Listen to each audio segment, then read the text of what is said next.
Ya, selamat datang Mas Jo Kritik, Mas Jo duduk. Sugeng rawuh.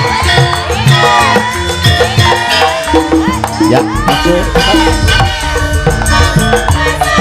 Mas duduk.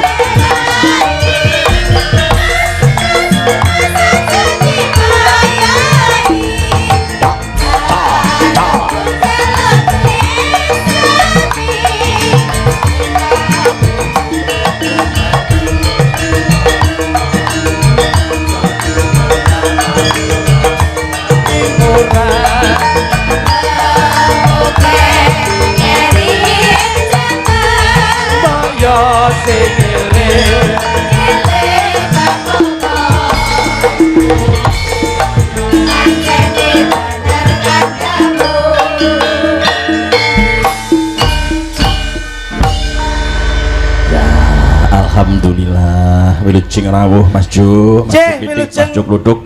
Wilujeng dalu Mak Cange Yuli Mbok. Nggih. Saderengipun ngaturaken assalamualaikum warahmatullahi wabarakatuh. Waalaikumsalam warahmatullahi wabarakatuh. Alhamdulillah wangsul wonten omahe dhewe. Heeh, bali ning omahe dhewe iki. Nggih.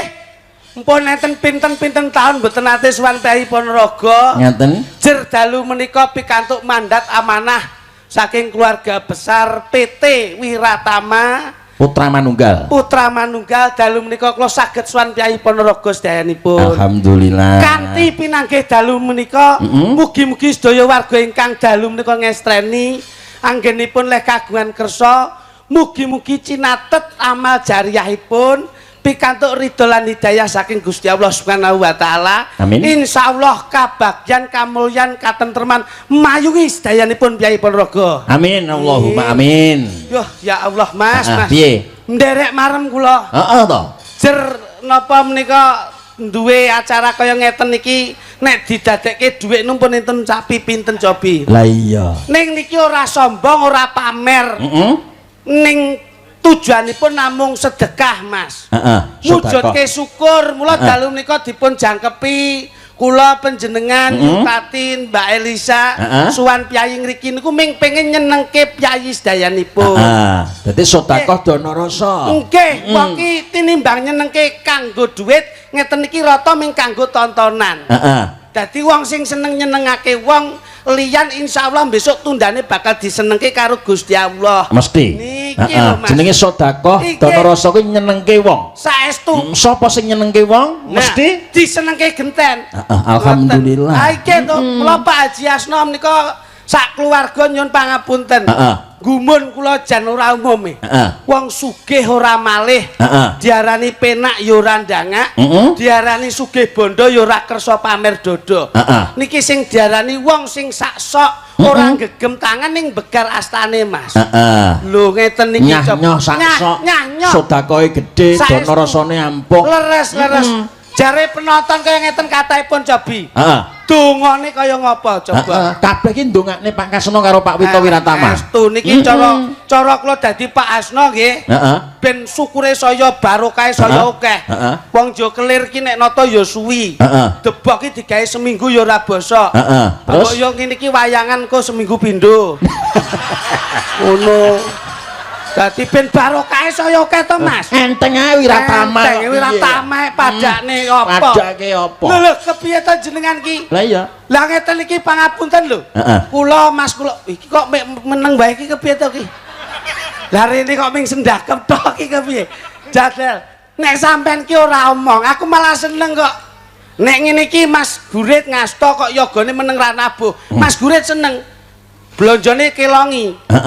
Nggih to Mas? Yo kabeh kan karek nyambet gaene to. Sinergi kok. Kabeh ki nyambet gaene. Nah, sinden kok meneng gak gelem nembang potong. Iki ning tatanane Mas Gurit. Lah nek sampean karo aku, wong aku adimu kowe ya Masku. Kok kowe ora ngomong mosok aku arep mentolo motong? Ora mungkin. Paling ora ya ora tak bayari minggu tok. Malah nemen to. Nggih, alhamdulillah. Ora mbok bayari ora apa-apa, sing penting wis mangan ya. Lho. Ya wong urip ki tujuane ya golek pangan, Mas. Iya to. Ning saora-orane Bapak Haji Asno iki paling ora nek wis punya tujuan yang seperti ini nglumpukke keluargane saka ngendi-ngendi njur sik ngersake pagelaran kaya ngene iki sampean ki paling tidak nderek bumbong. Ya bombong tanggap kok. Lho. Ora kok perkara ditanggap tok, maksude nyawang yen Pak Hasno sekeluarga. Ya wis mulya ngono lho. Lho. Astagfirullahaladzim, piye to jan iki? Anu ngene lho, Mas, maksudnya ki aku lak wis ngomong. Sing wis tak tata omong aku kepenak ngene iki paling ora sampean ki melu mikir kepiye ben bengi iki iso apik, ngoten lho.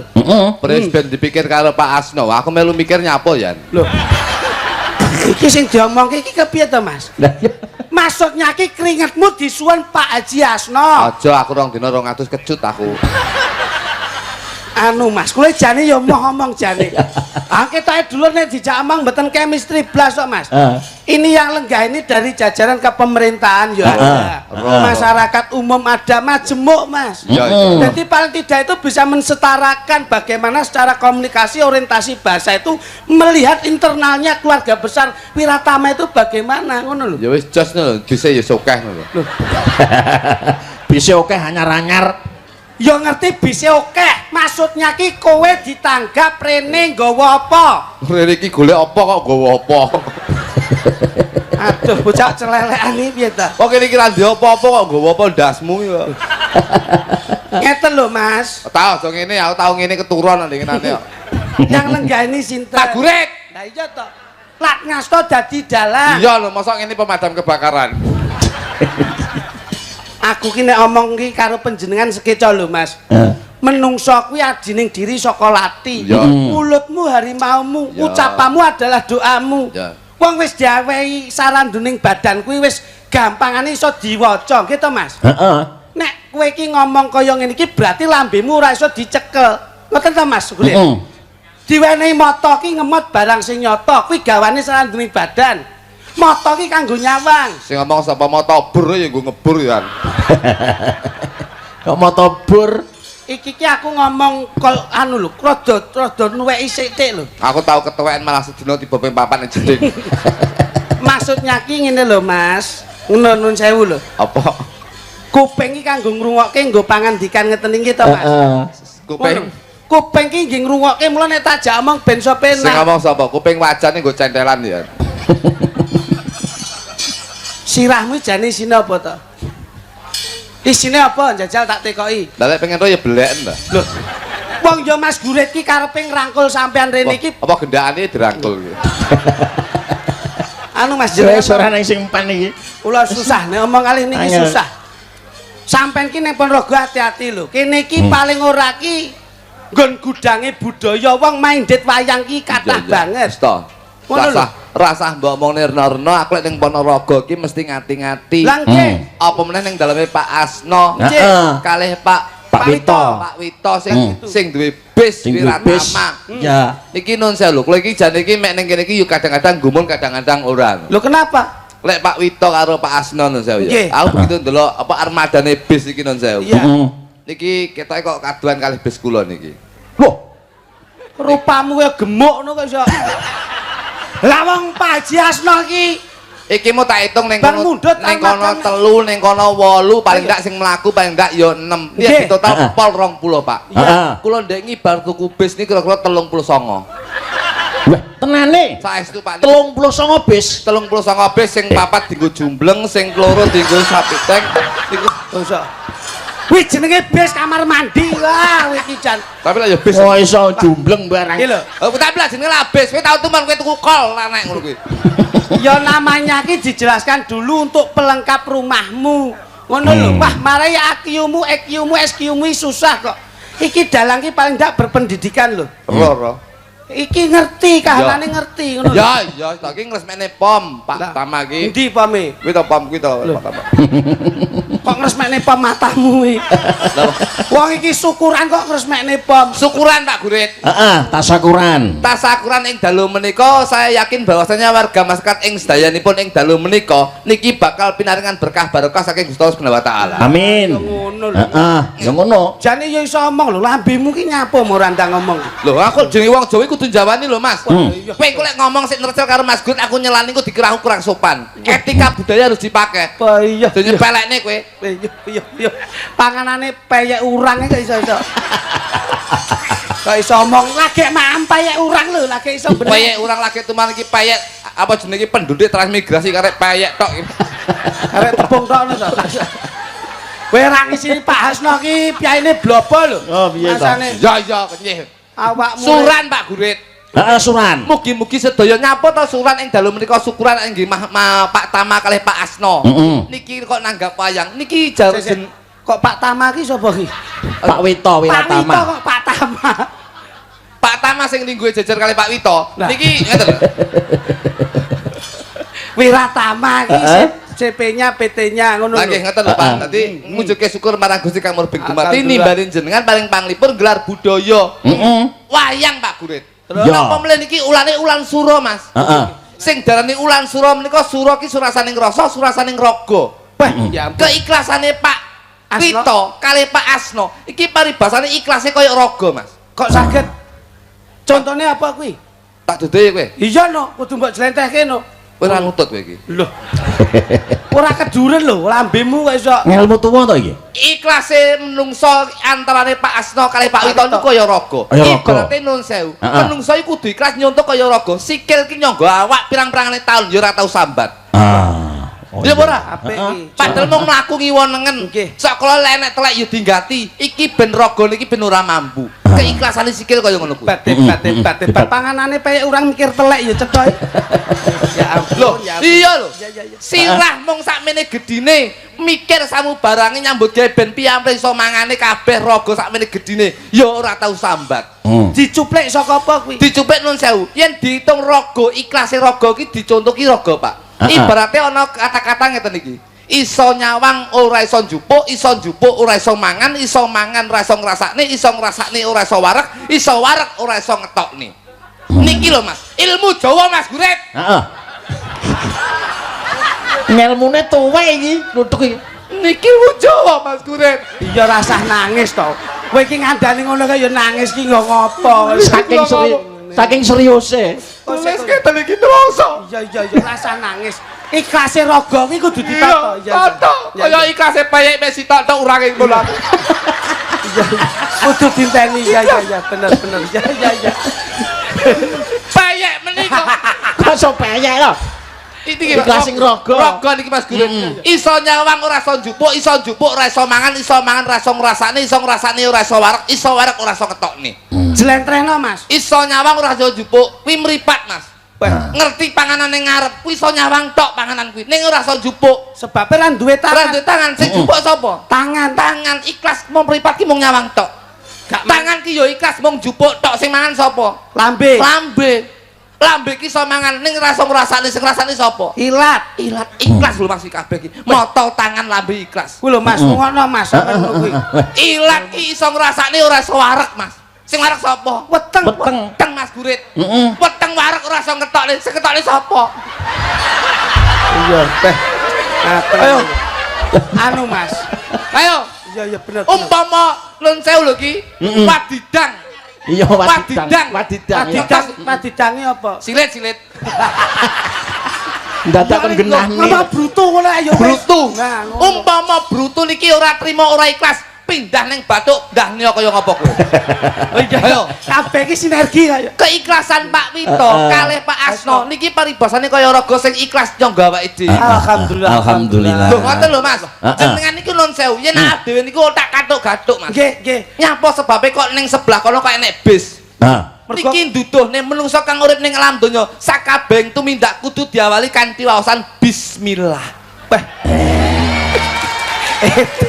Aku seneng ku.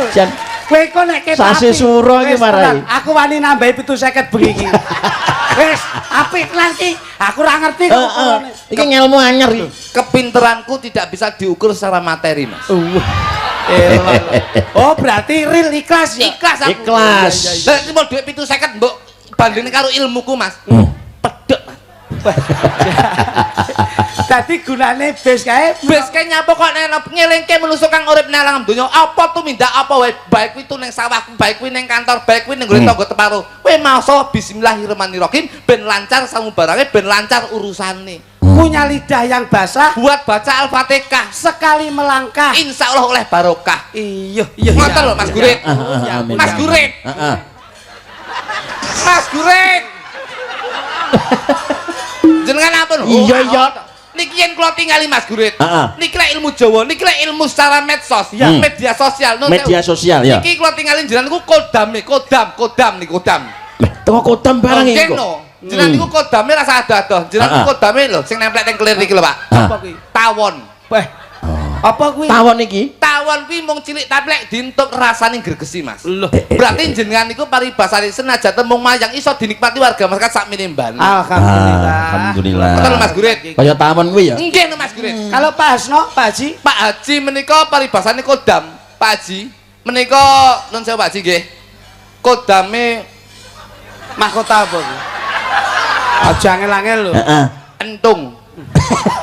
Kontung iki. Entung ki cilik lho, Mas. Entung ku lek sik urung dadi, sik ning jero godhong grembuk-grembuk tok, Pak. Tapi wis dadi kupu-kupu itu indah untuk dilihat. Mulane Pak Asno itu untuk indah untuk dilihat, baik itu mencukupi, baik itu dibutuhkan dan bisa menyejahterakan keluarganya. Alhamdulillah. Lo PT Niratama semakin berkembang. Oh iya.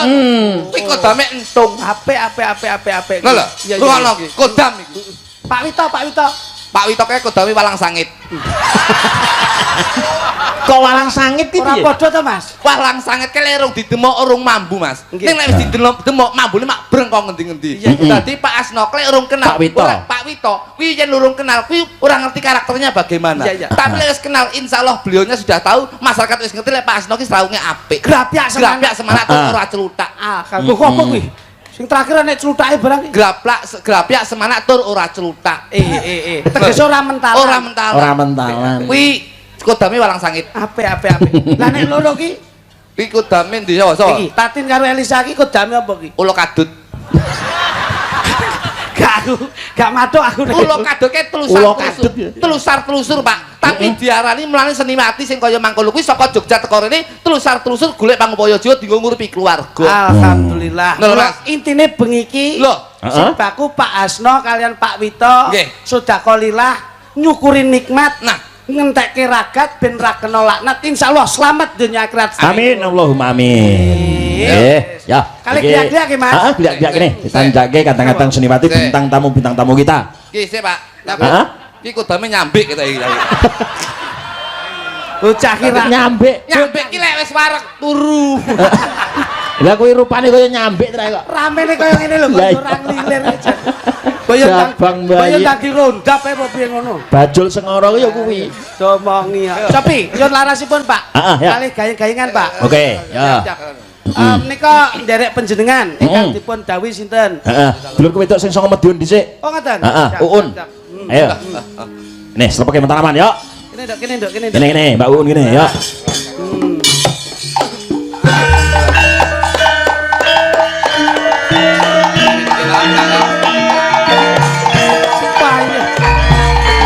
Kene.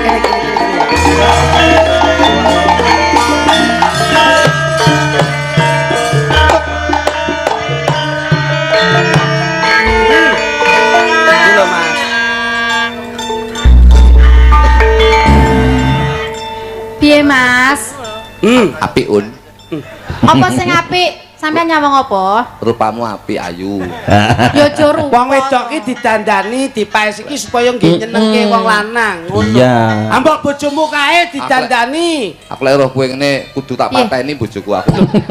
Astagfirullahaladzim. Kok sadus men to kowe kuwi? Kowe iki mbok ngelingi nalika semono piye-piye ya lara apa ya to, Mbak? Lah nggih. Wong kowe iki Joko ketemu prawan akhirnya nandur katresnan. Ya guyon. Nek kowe iki karo bojomu kok mbok gawe lara bojomu si gelon. Ya. Piye-piye ilingon mbok jaluk ning gone wong tuwa. Kepiye-piye kowe mbiyen ya disekseni agama karo negara. Nek roh wanita wani ditata nek wis mbok jaluk dadi garwa sigarane nyawa. Aja mbok gawe gelo le. Kuwi engko mesti bakale kowe dosa. Nek ra seneng balik nang gone wong tuwa. Nek wong tuwa ora gelem napa ora percaya titipno bali desa. Ndengi tak deket ning bali desa malah dipek kami tuwa. Oh kami tuane ya celutak lho. Kami tuane anu Pak dulurku dhewe. Kaya ngono, aja sia-sia karo wong wedok. Ora. Celutak. Pancen menika wanita ingkang anu Mas, adem. Heeh. Dadi mboten saged didamel glunyangan mboten saged. Heeh, aku yayine halus. Halus. Pangapunten nggih Mbak Un. Iya. Iya. Aku halus kok jare Mas Klitik. Lah ya iya no. Halus. Lah mula tembangipun nggih halus, Mas. Nggih. Tanggapanmu rame yo gelang ting grebel. Lho ngene iki investasi iki kok. Tapi hati-hati aja tukokne gelang dirampok wong hati-hati lho kowe. Wong wedok ki nek nyentelke kepenak ali-ali gelang terus kalung. Dijambret pas tanggapan dijambret bahaya kowe. Lho. Lah kowe nek bojomu ra mbok tukokke gelang, ra mbok tukokke kalung, mbok tukokke apa? Tukokne emas tapi duduk gelang, duduk kalung, duduk ali-ali. Ha terus Untu.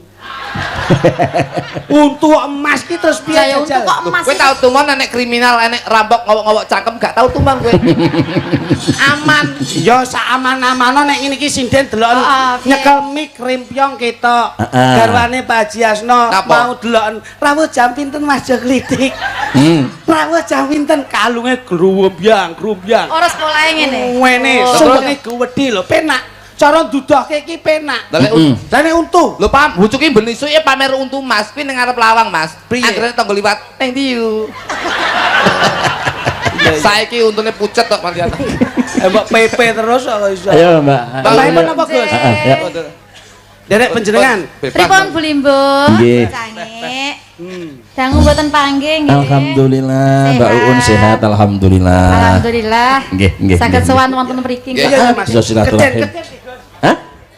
Heeh, keden, duko keden. Pun Mbak Un monggo. Ya, Ten pundi? tak serahne Uun wae. Ten pundi? Lagune Ten apa? pundi? Pak bis apa piye kok. Mriki niku piyayinipun seneng Pripun? gending, Gus. Heeh. Ah niki basicipun gending, mula Mbak Uun dipun landasi gending kemawon. Heeh, oke. Apa Mas? Onang-onang apa-apa? Ayo sing apik gambir sawit wae, Nduk. Oh, unang-unang Sampeyan ya kok ini. gendang-gending ngoten niku. Ayo ngono manut sampeyan. Oh nggih, kula matur suwun sanget kagem Bapak Wito nggih. Lantaran kalau wau sonten sampun dipun hibur kalian Krawitan ya, Nduk. kerawitan Dipolaras Dipolaras saka mlilir, Mas. saking Mlilir. Kerawitan PKK Ini kok hebat. nggih tesih kerandah saudara. Oh, family. Keluarga besar kok. Ya. Heeh. Bapak Wito. Iki yo gamelane dhewe, keluarga Iya. besar. Ya gamelan saka mlilir. Pak Haji Supri. Ayo. Ono. Kagungane Pak Haji Supri. Niki kula kedawan apa Bu Gubuk Limbo? asmara, gubuk asmara. Ah, kuwi lho. Hah? Bukas moro lho. Pantes mesti. Cocok. Iya. Bawa ya. Iya ya, Kang.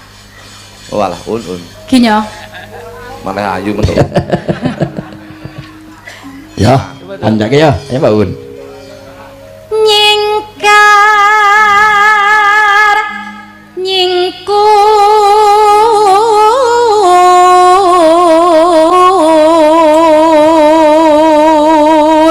Alhamdulillah. Ya ngeten lho, Pak.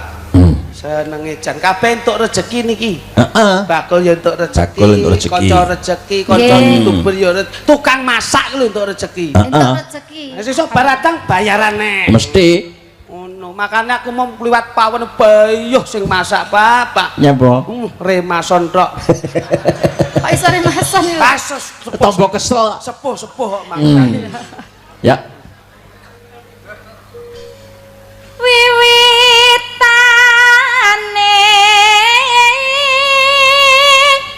nyingkar nyingkur. Menika sedaya lurah rawuh to, Gus? Alhamdulillah niki sedaya rawuh. Lurah sewilayah Badikan rawuh. Gam Padang ki sura. Heeh. Surane sentek. Lah Agustus no. Lingsem yen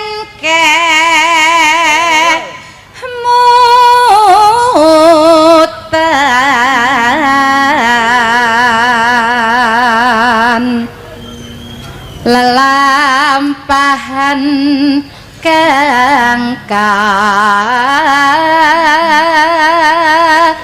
wuri.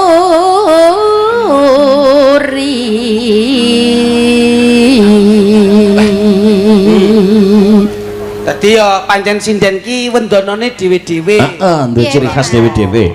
Nek kene lah Uun ki mesti nggoceki kebayak tengah to. Heeh. Ngono kae mesti tembangnya pas. Neneng, ne pas. Enek-enek sinden sing gocekan kabel digulung ngene ya enek. Enek. Lho, sinden ki pembawaan nerpes dhewe. Heeh. Cara bendanane iki dhewe-dhewe. Enek-enek sing Neno sikile ulek kayak ngene ya. Tak makni kuwi akeh aku ngubek Jawa Timur akeh. Bojoku mbiyen ki dadine sinden akhirnya pensiun. Lho lah sebabnya apa? Pun donone anggere nembang kuwi nggo celi gelungane kancane. Nono. Jane sinden kok malah lampe kok guyumu. Nggon guyu ora bayar apa ora oleh. Lah un. Piye? Gumun to, punten. Ya, lanjut. Tresna tulus nadyaning gubuk asmara.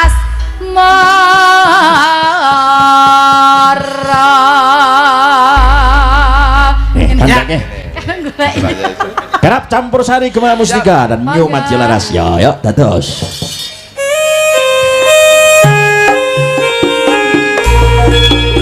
Kator sedaya panitia, Gus. Nggih, Mas Kundik. Oke. Yo lele.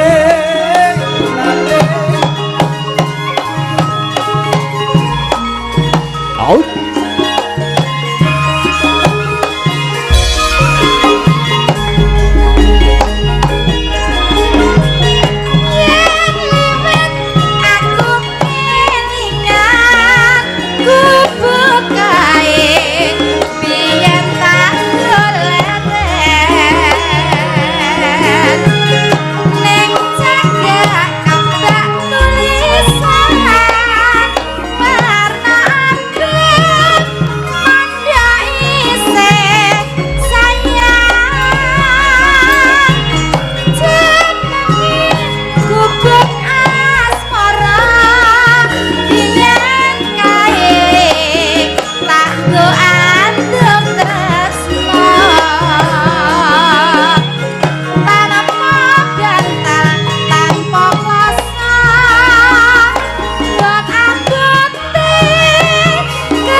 durung ngantuk.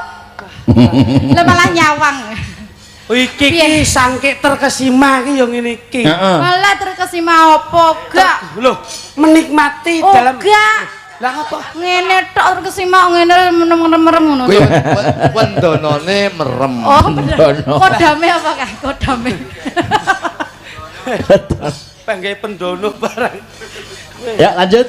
Cedetan Jay. ati datang luntur saya ati aku kowe dadi nyarama berlari ning kubur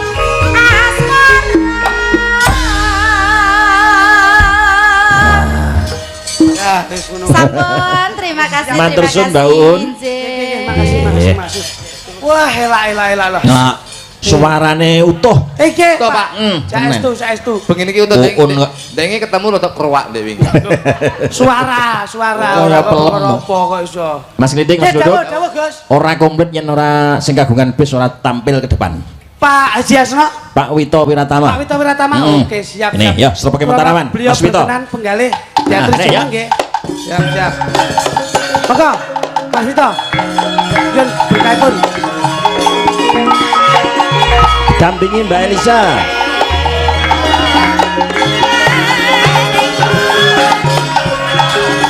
Dampingi Mbak Elisa juga Mbak Tatim. Kang kali mulan. Sajane.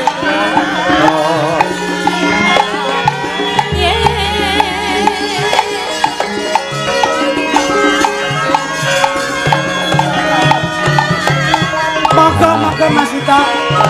Nah, iki lho Mas Luduk sing kagungan bis iki Mas Luduk.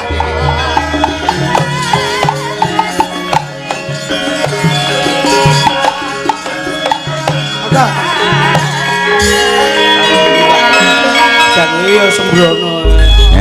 Kyayine dedek piadeke gagah bedeksa kodame entung iki. Lah nyawang piye? Kok yo ngerti nek nggawa entung ngono lho. Pangapunten Mas Wito, pangapunten. Panjenenganipun Mas kula nggih sakala ngeten iki. Pun dados cuwaning penggalih panjenengan nggih. Napa-napa. Mbok pilih benjing-benjing bisipun butuh ganjel menika saged dipun. Nek lho kok nek tanjakan butuh ganjel kowe karek melu bis terus to kok. Engko ora mandeg enek suara makdus ngono. Apa kuwi? Dase bledos. Bangsane. Mohon izin nyuwun pangapunten sampun kladuk wantun kirang duga ngaturi panjenengan tindak. Nanging menika mujudaken panjenengan anggenipun raket kalian warga masyarakat wonten ing Kedhe. Matur suwun Nggih. para undangan sedaya Nggih. nyuwun berkah pangestunipun mugi-mugi acara ruwatan ing dalu menika pinaringan selamat lancar Amin, amin. selamat rahayu sedayanipun. Amin. Matur suwun. Nggih, Nggih. Pak Anu Dewi Pak Wito, iki nyun pangapunten kula badhe tanglet ada berapa armada? Anu Wiratama. Wah, PO Wiratama. Sama ngitung piyambak mawon, Mas. wah iki Saking ora oke. ketung ngawur. Saking oke. Khusus awakmu kok mulih gawani pentil. Pentil. Iya, nggih Gomong. kenang. Tutup bebengnya. Nggih kenang-kenangan iki lho Mas mangsane. Nggih, arep nyun pirsa apa? gak wis. Betul butuh kernet ala-ala. Mangsamu wis kok. Hati bang, Elek ora payu lho, Mas. hati bang sing layani kernet sampean mbok milih ngene-ngene iki. Nah, Dicepaki aku atoke tanpa gawe cemilan oke. Piye aku kon dadi kernet? Kernet kok karnet piye kok. Ayo. Kowe iki contonge ya mbleset. Yo tarik gandol, tarik gandol. Karek gandol mbakmu ki perwi. Sing bener iki gandul sing lagi ditarik. Kok tarik gandol. Di kernet. Anu, pangapunten Pak Wito. Panjenengan kok nganti kagungan impen kados ngeten kados pundi? Kamangka rumiyin nalika kula nderekke almarhum Masino, kula kali Yutatin Elisan lak kempal kali Mas Lutuk. Kok panjenengan kagungan impen ku kula nggih gumun setahun jembleng serendeng nggih. Maksudnya impen napa, Mas? Kok nganti iso petuk tanggale ya petuk. Oh, niku. Nggih. Ya kula niku anu lho, Mas. Manut bintang tamune mawon. nah kuwi lho. Sing dinteni iki ya sampean Ini kuwi. nek sampean bapak ki wis nglonggarke tanggale manut sampean. Ngene iki iso nek diceluk aja dilarangke. Sopo sing larang? Bonus lho, Mas. Gawe murah ngono lho kaya aku Ponorogo paling gak Yo tetep takon larang. Boten guyon Pak Wito, boten guyon. Seniman itu tabu kalau kita membahas tentang materi. Yang penting kita menanamkan silaturahmi. Nggih, Pak. Iku, Pak. Nggih. Moga Pak Wito kalau tadi udah saya yakin penyanyi pun ngendikan partainya malam hari ini hiburan, Pak. Hiburan. Ngaten Mas. Heeh. Niki mau wonten dawuh Mas Lidik, wonten dandang gula saking Pak Wito Wiratama. Ingkang nyekar Mbak Tatin atau Mbak Elisa. Monggo. Dandang gula ada. Nih. Wah, jan. Nggih. Oh, dandang gula khusus. Koyo joki apa gebak apa ngono. Oh ini ya, ini yang karya, karya Ibu Haja Ana. Menika. Pami Mas kan enggak. Monggo sekalian. Sinten paling Sinten Mas? Mas Marsono. Wah, Mas Marsono. Kagem Pak Marsono. Mas menika. Nggih. Ampun mriki kok Mas monggo. Mas Bulik, Pak Lek Budi kan minggah betul napa monggo. Lagi Monggo ya Pak tantan Marsono. Oh, Alhamdulillah. menika wonten tulisanipun PR Kagem Pak Marsono. PR. PR ki apa? Pekerjaan rumah. Wes bingung wae iki. Pak Marsono nggih. Ingkang bawa menika nggih, para putri-putri kekalih menika. Nggih. Oh nggih. Moga Pak Marsono. Ketoke nimbal iki kleru kowe. Pripun? Pak Marsono sik pas lenggah ning kono. Nggih. Lha wis cecek ngene iki Pak Marsini. Lho. Ya nek dadi asmane Pak Marsono. Monggo Pak Marsono. Nggih Pak Marsono. Monggo Pak. Nggih, monggo. Wis ade aja melu-melu Mas Wito ngejak Mas e arepe didum siji-siji ngono. Benjo Meri, Mas. Nggih, pun to. Oh, Pak Marsono nggih mboten napa. Oh, Jem, panjenengan kemawon monggo Bapak, monggo Bapak. Kula ikhlas lillahi taala. Lah kok rugi nek bayar no. Mboten, Pak, mboten rugi. Digilir nggih mboten napa. Heeh, gentenan ya ora apa-apa. Wah, digilir ndane lorone lho kuwi. Digilir. Monggo. Ngeri. Siji-siji udah tak dikirim. Sampun kersa umat ing dalu menika. Nggih. Derek sengguyung ngoten pun adik kula Suwito kalian Kakang Mas Asno. Nggih. Nggih. Nggih mugi-mugi galdangan sehat.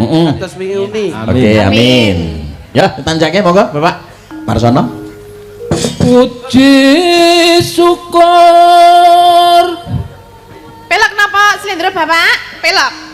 Pelok, Mak. Pelok. Pelok Pak De.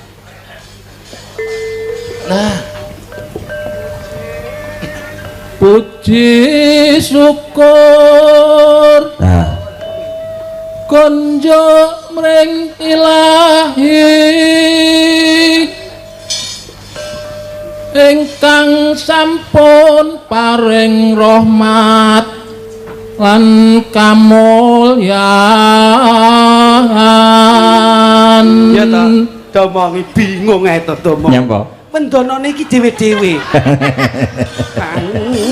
Bingung wis domongi pendonone. Apa ya? Aja dikono-kono Mas dampingi ngono. Iya. Enggak Pak, kula dampingi. Apa mergo jejer aku ya, nek aku rada adoh ketok era aman. Barokah lan hidayah. Alhamdulillah. Wiratama satu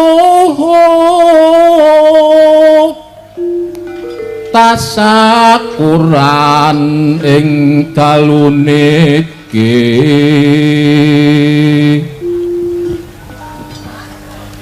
nanggap wayang wus nyata.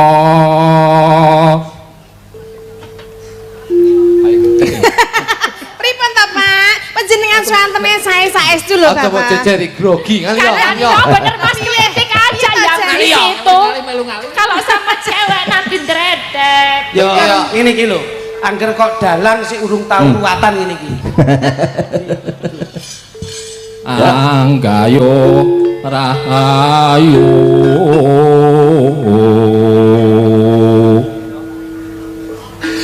masyarakat sejahtera.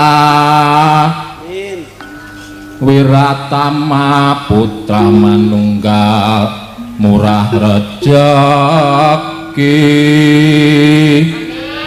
Amin. Manggih ing bagya mulya.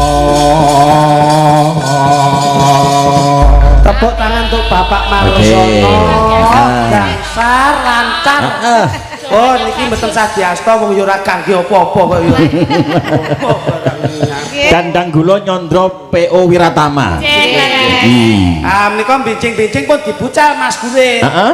Niki bencing didadekke gending. Mungkin sapa ngerti tahun ngarep awake dhewe syukuran mriki meneh. Heeh, wayang nah iya. Digarap gending ya iso kuwi. Nggih wayangan tahun ngarep. Ngarep. Mulane yo ndang di DP saiki ben gak melu anggaran tahun ngarep. Yo, napa nih Nyidam Sari ya? Nggih. Dawuh Pak Marsono. Nggih. Heeh, Nyidam Sari. Pak Marsono nyuwun nyidam sari. Oke, Gema Mustika tanjake Mas dados.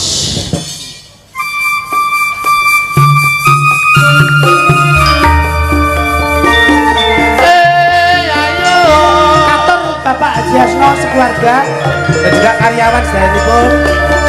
Pak Marsono dipun gayengaken dalu niki, Pak. Yes, Pak Riko.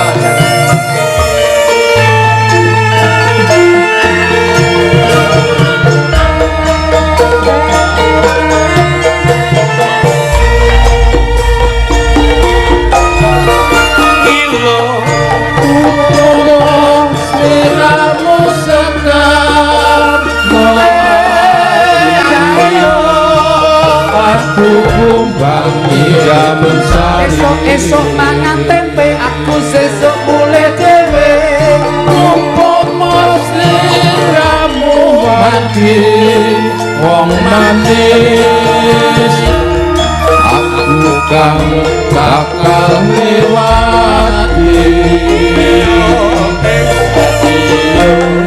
sineksen bintang eluku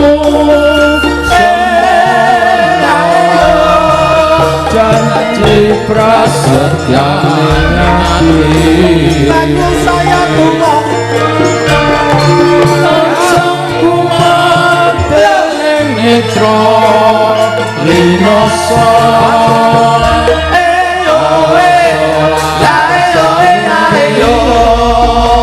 inang kalau ngemut setruk mikir usah royo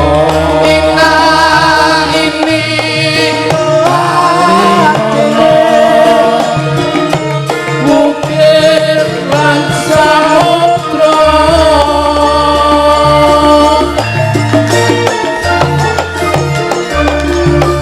ora ilang memanisi aku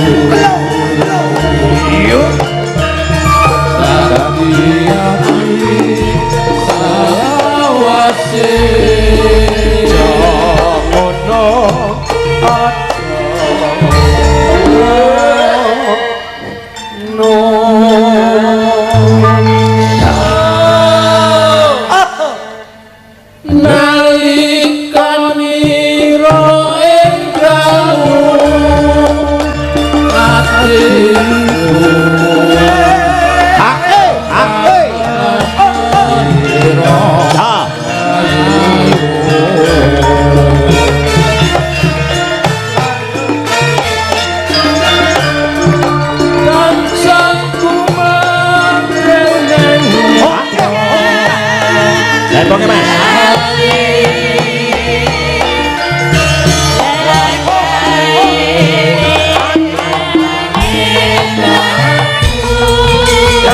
Gema Mustika tak udah saya. Oke.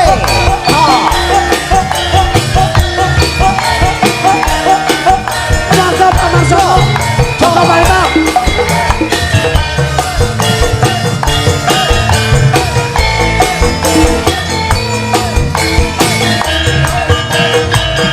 Mas Klitik, Mas duduk sak jose. Ya, makasih. Awas.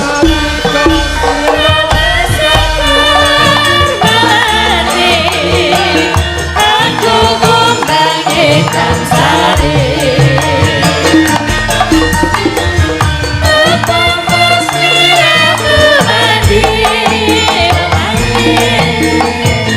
Aku kan takkan lewati. Awas.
Wito dan Pak Marsono hebat.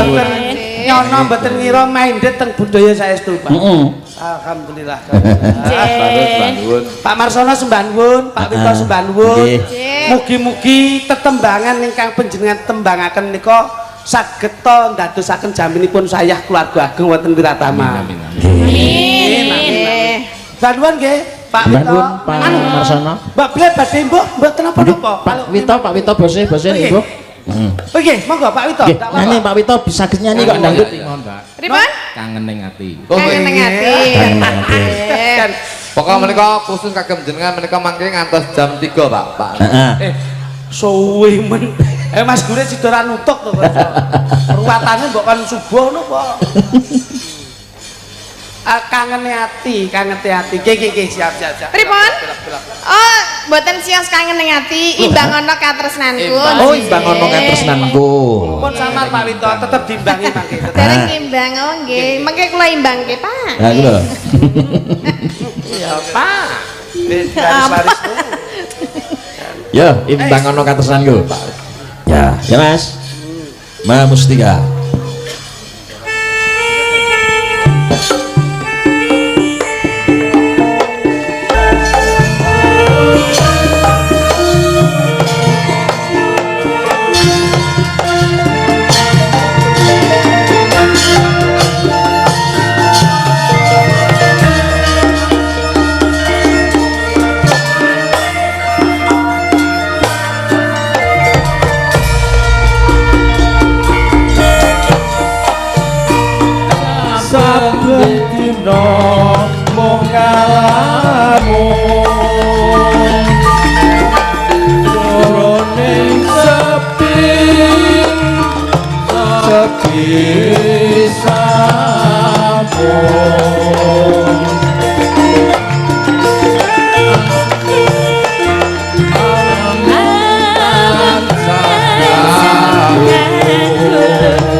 Pak Wito juga dapat ini loh, apa request dan salam dari Pak Gerwanto Reok Properti.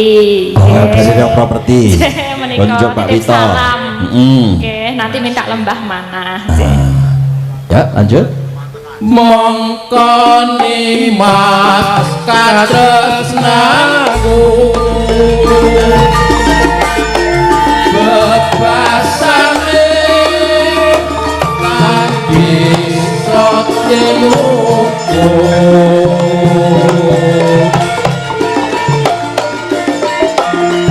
tunjukkan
mongko nimas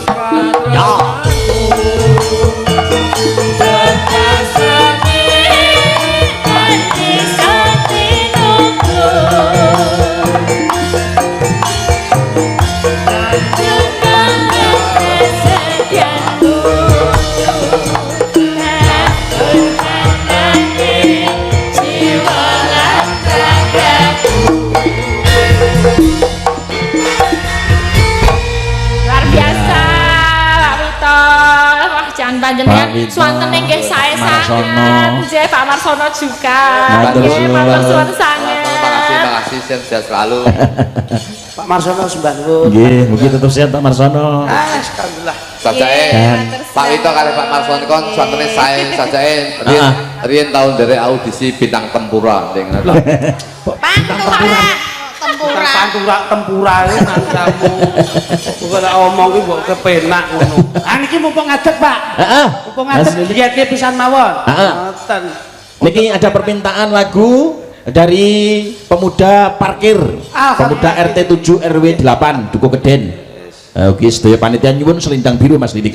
Mas Duduk aman aman sehat ya aman sehat Mas Dutuk klutuk betul klutuk iki aja ngono nek wis bagianmu iki disyukuri apapun bentuknya bahasanya dinikmati apa lha iki omongane ra cetha ya aku ora mudeng blas ya lho jane gelem raton nek aku biasane ya WA WA terus saiki mbasan nyandeng kaya gumah-gumah kenapa kamu kenapa pilih sing gemo iki oh nek ra gelem karo iki ora masalah nah aku yo milih iki wae ya Mas Kliting ya dasare bagus selalu mensyukuri nikmat kok kowe aja sok ngremehke Pak aku dadi karo iki to iki hei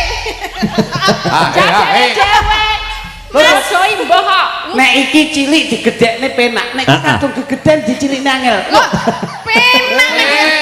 penak ora duwe resep kowe gede dicilik iki penak lah iya iki pokoknya 2 minggu pisan aja mangan sego lah terus mak Pak Mane kudu ngerawat Pak weh bojoku contone ngerawat nggih Mas ngerawat pokoknya 2 minggu mesti awake cilik ijo-ijoan ijo-ijoan bojoku iki akhire sakmene iki ora gede bojoku iki wah gitu tekan ngerawat awake cilik jane kuru tapi ndase mah gede ada sing men lho kaya wong cacingen kaya kablator bis Mbak aku iki tak gembosne wae wis cilik lho Mas gembos iya nek aku ngrunggone pentil iki lho kok tak dadi pentile lho Mas Dek nanti jangan tergesa-gesa pulang ya Dek gimana kita makan sate ayam dulu ya Dek makan sate ayam Ponorogo iya tempatnya Pak Suroto oh beneran loh aku dijajakin ya kayak ganti piye Mas aku harus tukake apa nyusul iki ya piye nanti ngene Pak Suroto masate bumbune tok penak nggih lontong ora nggih sate ya mau to ya aku nek Elisa pakai sate pakai dagingnya aku juga mau pakai daging mosok bumbune tok anu Dek kok sisuk ade ning gone prapatan Jabung langsung dawet jabung aku seneng kuwi Mas heeh dawet jabung nyelok bojone Mas aku yo ditukake dawet DA wah awak merasa tumbas dawet wong nyatane bendina awakmu wis nggih dawet ya ta maksudnya piye to kok dawet piye to dawet kuwi itu dawet goblok apa rumasamu ki dawet ane dawet dingge tatin kaya cendole madu-madu alah ora tau ora cendolku kok ngomong bangsane iki lho kok iso ayo santak-santak Pak tuk ayo piye iki ngopo apa neh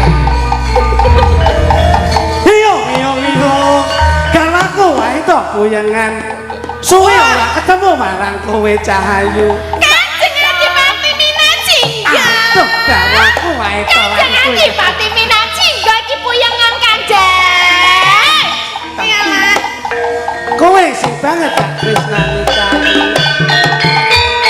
aja nganti kowe gawe gelaning atiku kepiye-kepiye aku tresno marang kowe wae to lan kuyengan jane tresno sapa totoke gelem bae seneng jane iki lumayan rada bagus bagus. Nek sing sijine kae rapet. Ya wis. Oh, tau ketilatmu mulai. Kowe senajan to kaya ngopo lelakimu marang aku tetep tresno marang kowe Cahayu. Injih Kanjeng. Aku mbok masake apa Cahayu? Aku masak anu niku napa lodeh. Iya. Stres seneng kesenengane Kanjeng. Nganggo balungan apa-apa, balungan apa wedhus, balungan omah barang tak lebokke. Kowe bojoku sing paling kranjingan.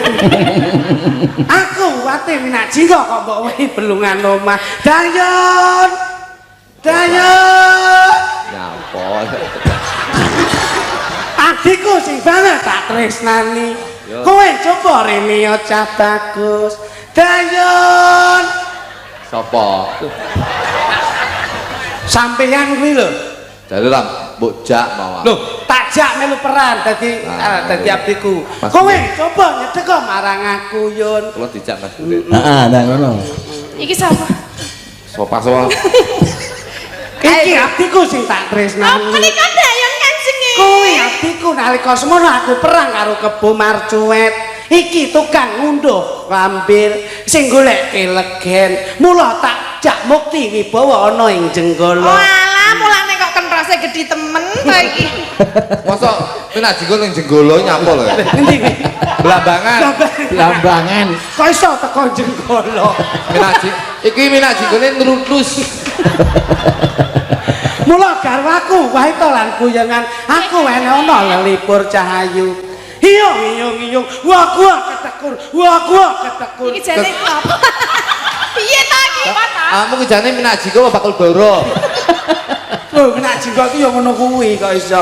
Godhong waru bolong-bolong Yun. Bocah ayu moblong-moblong bose. Iso ngendang ra iso nyuling. Iso nyawang ora iso nyanding. Jarike diwiru-wiru. Wiru-wiru nyapa iki? Piye ta kuwi? Kadung dilirik. Jebule bocah saya ayu. Dayon. Dawuh bose. Iya. Wah ketekur. Ketekur wok. Suwi Apa iki? Tempene diiris mlengos. Kacek saiki pilih sing merongos bose. Aku seneng nek parikamu penak. Nggawa arit ning Tegalan. Aduh, yo, nggawa arit ning Tegalan Yun. Mas Gurit dadi dalang. Alah. Esuk enjing sore sonten. Kula benjing bayaran pinten. Gak gawe. Gak gawe kuwi naskahe kok. Coba kowe nyanyi ya Cahayu. Injih Kanjeng. Lagune Selendang Sutra Kuning. Selendang biru. Maune kuning terus dadi biru. Bisa dadi biru Ya Caca, ngangge gamelan apa musik Cahayu? Manuk musik to selendang biru. Musik. Saiki. Iki jumbuh lawan kadang-kadang sinuman RT 7 RW 8. Nggih. Oke, ya, tanjake Gema Mustika. Ya, musik. Coba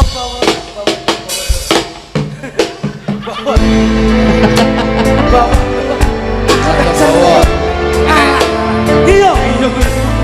Aku kewilangan. Orang gawe. Sis, sekarang gawe bawa lho Kanjenge.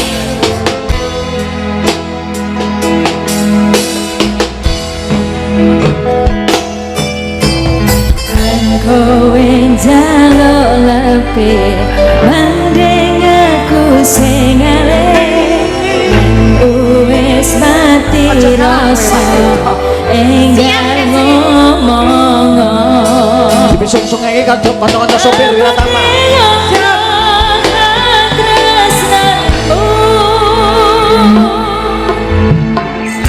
Kowe njaluk lebih mending aku sing ngalih yen wis mati rasa endang ngomong apa nyangga kandasanku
Iya, dari pemuda RT 7 RW 8 Mas Linding Mas Dodo. Wis selendang biru.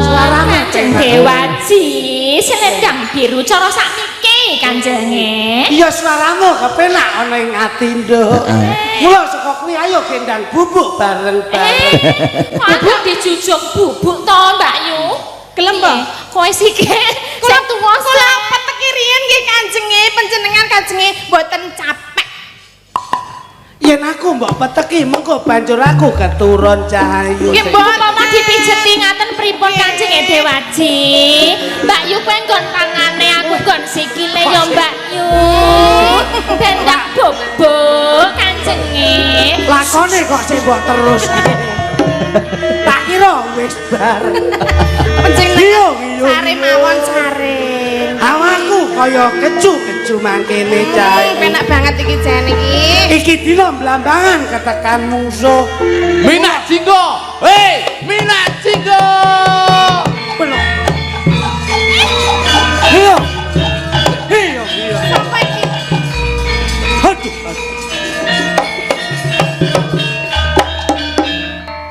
Iki sapa kok enek bocah bagus e kaya mangkene. Lali yang tak mobil.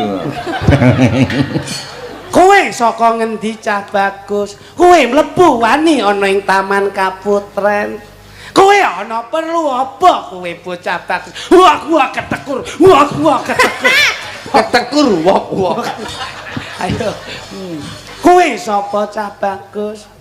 Kula minangka dados dutaning Pak Wito. Niki ketoprak mboten sida main. Sebab apa? Kartise dereng telak. Mangsamu tak kira dadi Damar Wulan ya. Damar Wulan bagus ya kaya iso paling tak Damar Wulan paling tak ya kaya Den Masing Gurin lah ngene iki. Gurine Damar Ublit. Ngono. Mbak Masih ya. Nggih, matur suwun. Matur suwun, Mbak. Oke lanjut Mas Lidik, Mas Duduk. Kawan penjahat tasik kata Gus. Iki nduk Vela karo nduk anak nduk Dwi. Yuk, sepane kanca-kanca. Mbak Mustika. Oke, sak ya. Vela anak Dwi Lestari.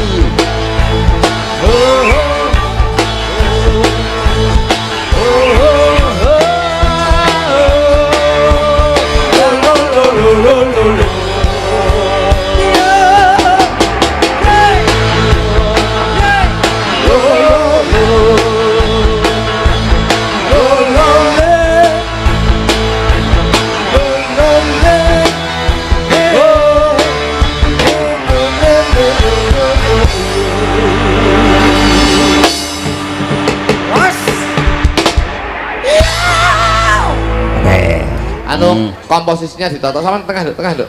Sing di tengah. Ban serep ngengkel yan. Nah, ngene malah apik malah kaya awakmu sama kokol kaya bakul pring. Kok bakul pring piye? Apa? Sampean endinge cilik-cilik ngono. Heeh. Mangsane Aku iki kaya bakul pring ngono. Gak. Wah, kereng di bae kereng. kowe ora ngerti sing tengah iki nek kadung nesu mekrok. Deni parap kok iso ngono. Ya. Tembangipun apa, Gus? Niki dari Mas Mukhlis Ya. nyuwun lagu lestari juga kadang-kadang juru lati dan para sopir bus Wiratama. Nggih. Dan juga kita kentunke dumateng Bapak jajaran TNI Polri matur sembah nuwun. Khususan dari Polsek Jambon, Badekan. Terus pundi niki, Gus? Kocan. Niki Badekan mriku. Badekan. Babinsa Watu Bonang. Siap. Oke. Ya. Tema Mustika. Lestari nggih, Gus? Lestari. Lestari.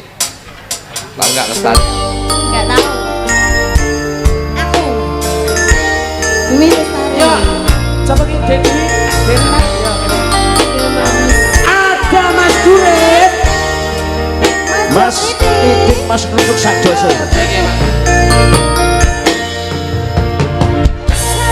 Dewi katon lang-langi hamba perwawangi seni harum kembangi melati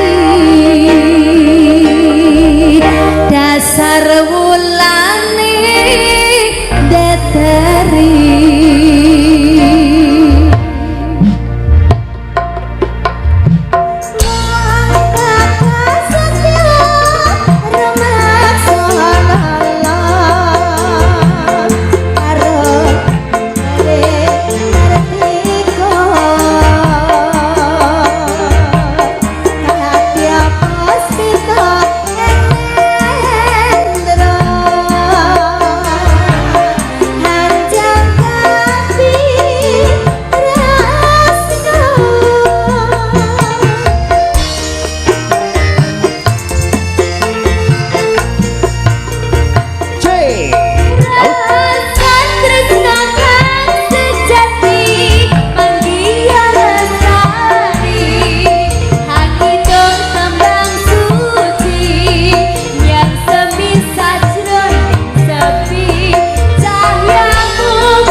Jose.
Matur suwun. Ana Vela Dwi Lestari. Mas Kritik, Mas Ruduk. Dawuh. Heeh. Iki kripik gedang kripik telo sithik dametan rata. Yektosipun menawi tiyang nika dahar nek kekataan nggih mboten sekeca wonten Madaran. Munjuk yen kakehan nggih sok plempoken. Wondene ngen paklian panjenengan nika kedah memegang 3L. 3L kuwi apa? Lakon, lagon, lan lucon. Nah, ya kuwi. Niki. Dadi kabeh kudu tinggoni. Kudu cukup wektune. Saestu. Mula kula pribadi kalian Mas sowan wonten piyai Geden sedayanipun. Khususon Saiful Bait beliau Bapak Haji Asno sakeluarga lan ugi Mas Wito, keluarga besar Wiratama, mudah-mudahan dalu menika anggenipun ngawontenaken tasyakuran insyaallah Gus. Cinatet ngamal jariyahipun barokah sedayanipun. Amin Allahumma amin. Mbak nuwun benjang sanes saged mangkal sareng. Iki Mas Kritik diraken sung tindak. Klepon sak gulane lakon kudu tutuk cerita lan lakune. Mas Ruduk. Moga-moga Mas tutup. Pamitan ora kowe? Mas Gurit? Nggih. Kula pamit. Sehat Mas ya, sehat. Lakon genah ukurane. Heeh. Ayo apa iki? Lah nek lak klepon sak gulane. Blangkon panjenengan kedah nutukne lakon lan critane. Oke. Sembah nuwun Mas Gurit, sembah nuwun pangapunten. Netepi kewajiban ya tak derek Geyong.